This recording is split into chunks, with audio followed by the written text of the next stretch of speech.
the spiritual dimension of this. So that is not a word that I introduced into the conversation unbidden.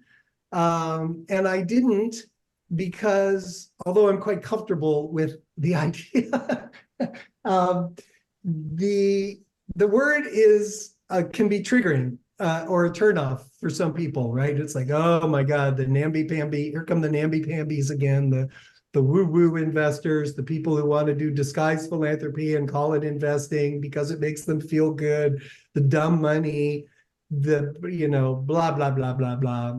And I don't like stepping into that trap. So I choose my words carefully.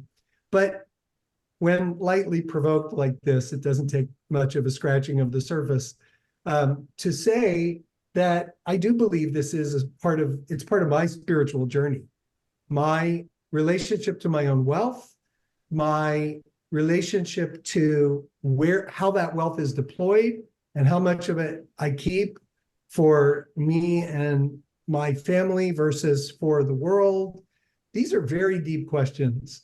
And they tie into other explorations. I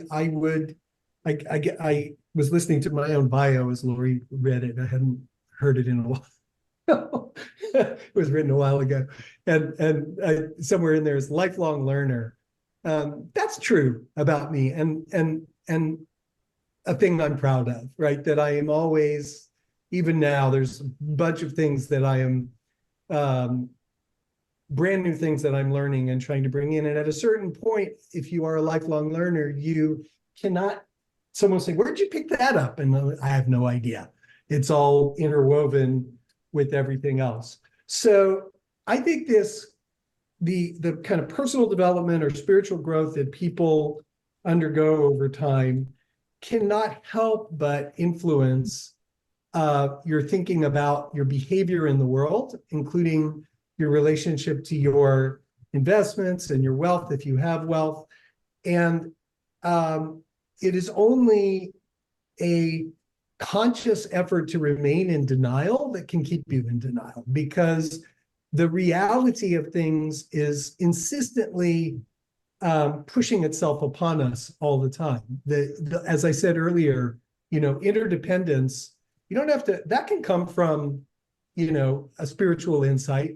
It can also just come from scientific study. Like it's simply the truth. And it's becoming ever more undeniable that all of life is interdependent.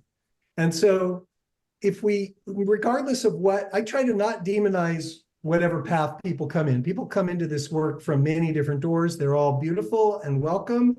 And what I find is once you start unraveling your own sweater, there will come a time when you find a pile of yarn at your feet. And it doesn't quite matter where you begin. What matters is that you begin.